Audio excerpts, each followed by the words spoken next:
Kaugnay pa rin ang unang araw ng pagumando ng trapiko ng mga tauhan ng PNP Highway Patrol Group sa EDSA, makakapanayam natin si Superintendent Oliver Tanseco, ang spokesman ng PNP HPG.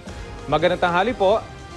Magandang tanghali po sa inyo at sa ating mga nanonood. Opo. Kumusta po yung assessment ng HPG sa unang araw ng pagsabak sa EDSA? As expected po, meron po tayong mga areas na meron pong improvement talaga. Meron din pong areas na may kailangan pa pong adjustment o improvement na gagawin po. Well, alam natin yung Balintawak nag-improve po. Ano po yung mga areas na medyo hanggang ngayon problematic pa rin?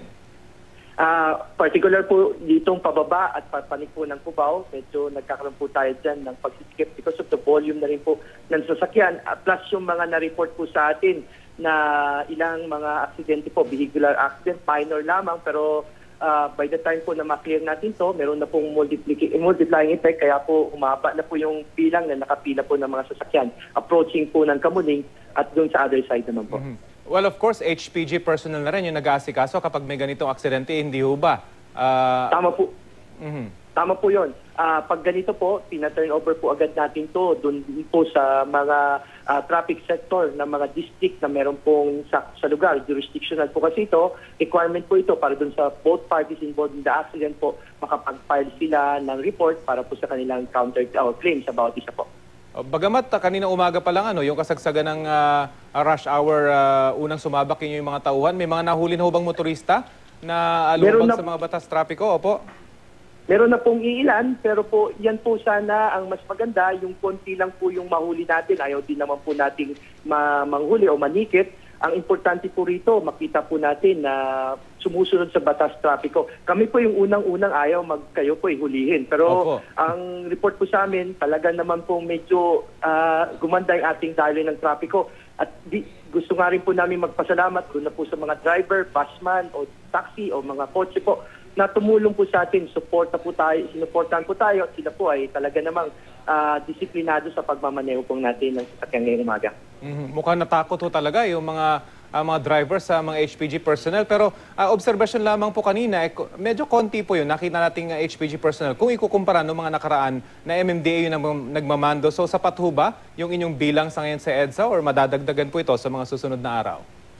Kagaya nga po ng sinabi natin kanina, first day pa lang po, first few hours pa lang po, yung unang shifts po natin na nag-duty, matatapos po yan ng alas 2 ngayong tanghali.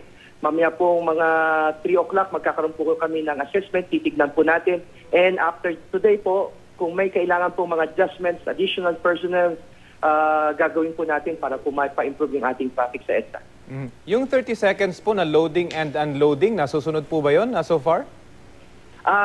Alam niyo po, hindi na natin kailangan impose ngayon kasi kitang-kita natin na yung mga buses po talaga, voluntaryo po silang umaalis pag nakita po nila na wala na ring tao na sumasakay.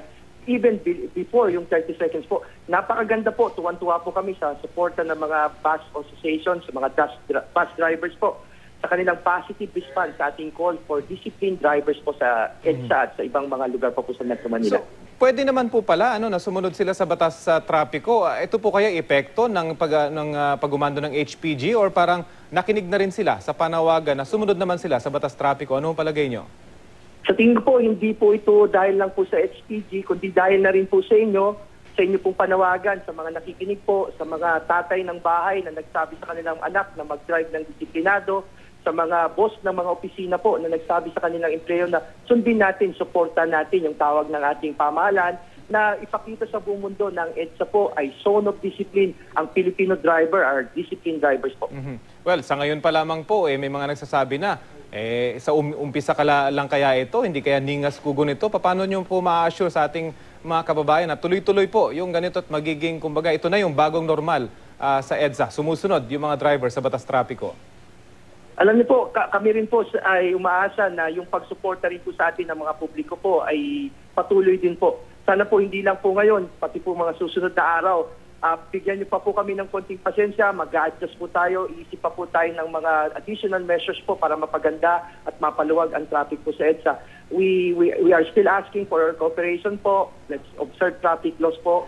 At makaasa po kayo sa hanay po ng PNP, ng Highway Patrol Group po. Nandyan po kami at hanggang kailangan po kami, we will manage the traffic po sa EDSA. Panghuli na lamang po, paano po yung check and balance sa inyong mga tauhan? Bagamat, of course, ang assurance walang mangungutong. Pero paano mo ma-check yung pwedeng pasaway na inyong mga tauhan sa HPG? Sir, alam mo po, ang ginawa po natin sa utos na rin po naming Director, Chief Superintendent Bunakaw, sabi niyo po, patupad natin yung 30-second rule. Pagka time na makita yung violation, dapat within that time, nabigyan na ng ticket. Within 30 seconds po, nakaalis na yung bus driver. Second po, sir, meron po tayong rotation na gagawin. Yan pong nakikita niyong SPG sa ating EDSA ngayon, i-rotate po natin yan para po hindi sila magkaroon po ng pagkaka-connivance po dun sa iba. Familiarity, opo. Opo, familiarity po. At next po, yung supervisors po nating itatalaga dyan sa EDSA. Ito po ay mga senior superintendent po kung nag-duty ng ganong haba ng oras yung ating mga police PO1 pataas, yung ating pong senior superintendent are on the ground po. At lastly po, ang gagawin po natin, we are calling on the public po, pag may nakita po kayong ganyang ginagawa ang ating mga pulis po, kahit pa po masakit sa loob po namin, hindi po namin ito tolerate yan because ang utos po sa amin, no less than our Chief PNP, kailangan po ipakita namin the best image ng ating PNP sa EDSA. Okay, sige po. Maraming salamat po. HPG Spokesman Superintendent Oliver Tanseco. Magandang tanghali po sa inyo. Thank you po sa inyo. Magandang tanghali po.